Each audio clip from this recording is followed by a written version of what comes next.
Hey, good morning, people. Mike Martin's here with the Mike Martin's channel, just outside of the Michael's here. And mom's picking up some crafts. My mom loves doing craft stuff. And I want to do a morning coffee. It's been a while. Hope everyone's doing well out there. Hope everyone is, I don't know how everyone's weathering the BS that's being slammed towards us. So I want to start off by talking about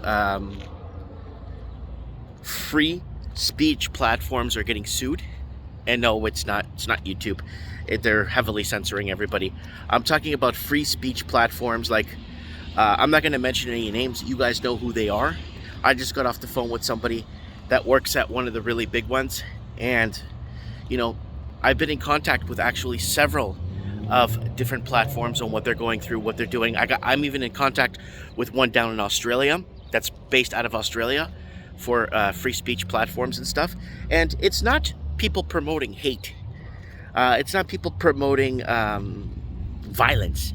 It's not. These platforms were just basically modeled or built off of the original YouTube platform, what a YouTube originally used to be, right? And I was on YouTube back, I think it was 2009, and then in 2012, my first channel got nuked. And then from 2012 forward, I'm on another channel that has gone pretty much nowhere. The first channel went on, just basically took off. But after, you know, with blackouts and shadow banning and now that they openly admit that they do that, it's no surprise, you know, that the YouTube is turning into like CNN or CNN Plus or whatever that network was that was out for a couple of minutes. Well, it's very interesting to see where things are going to go with the free speech platforms now that they are now under fire or under scrutiny or under attack, and they are getting sued. They are getting lawsuits thrown at them left, right, and center. I did not know that. Like, okay, I understand, you know, there's always, you know, but this is being funded obviously through, these lawsuits are being funded through taxpayers. Taxpayers are funding these lawsuits, you know, through public sector courts, right, through different levels of branches of government, trying to throw, you know, shotgun blast, just let it go and see whatever sticks, right? A poop blast, and whatever sticks.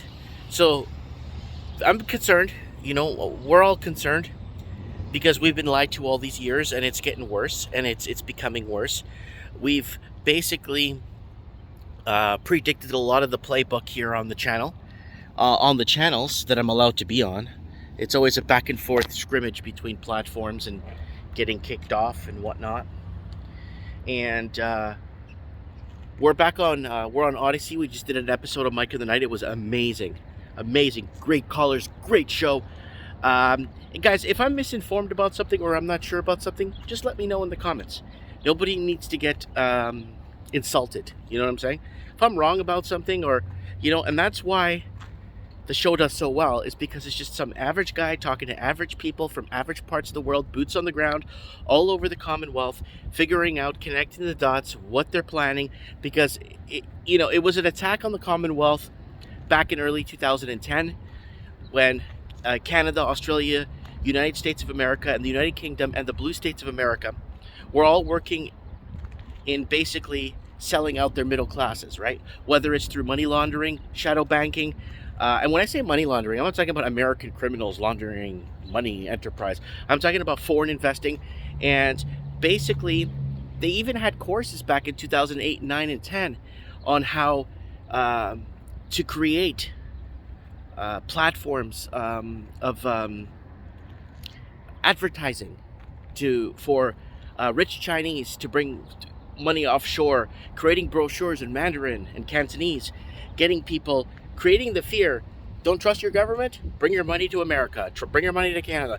And all these countries were competing to basically disenfranchise their own middle class. And that's what's the war been about. It's about wiping out the middle class that built the infrastructure in the first place. These roads, these were all built by middle class citizens.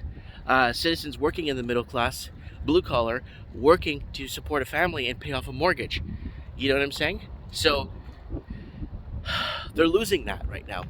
And now with the massive labor shortage, a lot of people are realizing that they're already out of reach. Like in Canada, you come to work labor, like my dad did from Portugal, came to work labor in Canada. You come to work labor in Canada, and you're out of reach. You ain't going nowhere. Maybe find a room to rent, and a room, not a house, not an apartment. We got to rooms now. They're renting out rooms now. That's how bad it's gotten. And we've seen the verbal diarrhea that's been coming out in the last 2.5, 3 years. It's just a steady flow of it. Steady flow. And that's my concern. My concern is, when is it going to stop? When are they going to just leave us alone? We already pay a fortune in taxes. What I pay in property tax, you guys wouldn't believe it, with a town with 7,000 people and 2 stoplights. We have 2 stoplights, intersections. That's it.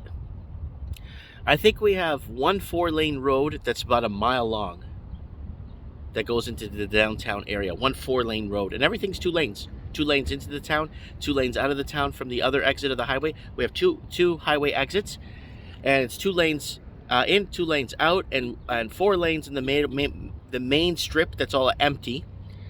And they're taking us to the cleaners, man. They're taking us to the cleaners. And if they want to start to look for money, it's not that hard, right? There's a lot of illegal suites in the town I live in, where they're basically renting out suites for cash, never declaring it, never putting it down as income. And there's a lot of people with illegal suites, right? And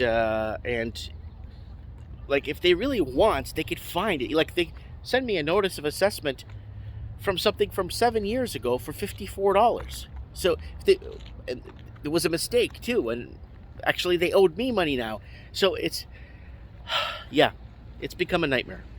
And now with social media platforms now being the target, free speech platforms, or whatever is left of free speech platforms, are becoming the target. And there's a lot of them popping up.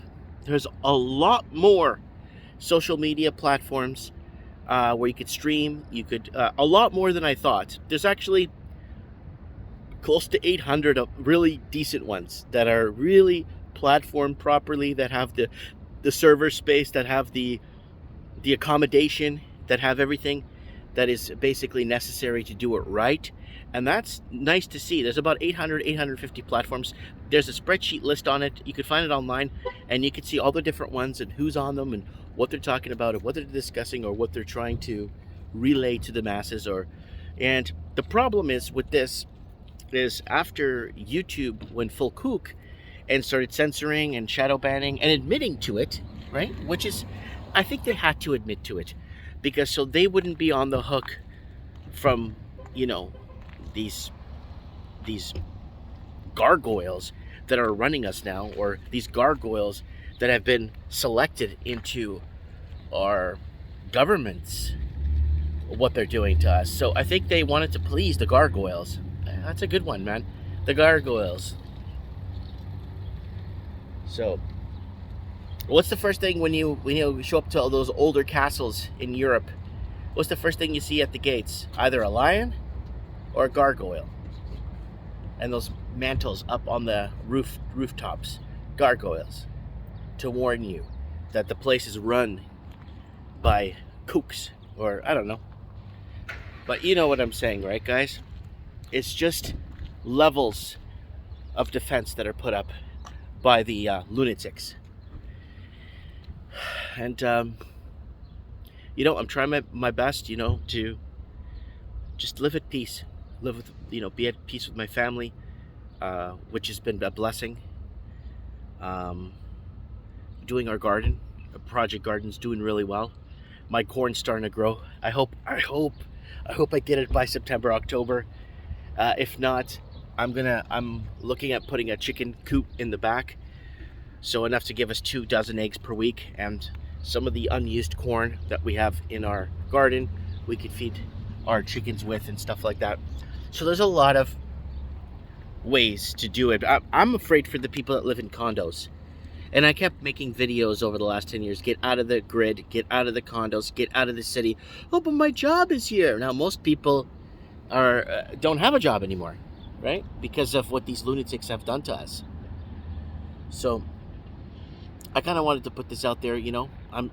Mike in the Night was an absolute hit last Saturday. Check it out if you get a few minutes. We got some really good callers. We're talking about disarming private citizens, and we were talking about again, we recovered or re-discussed the Davos and World Economic Forum crap, and kind of went over some of the barbaric things they had or they have in line for us, or worked out for us, or whatever they're planning.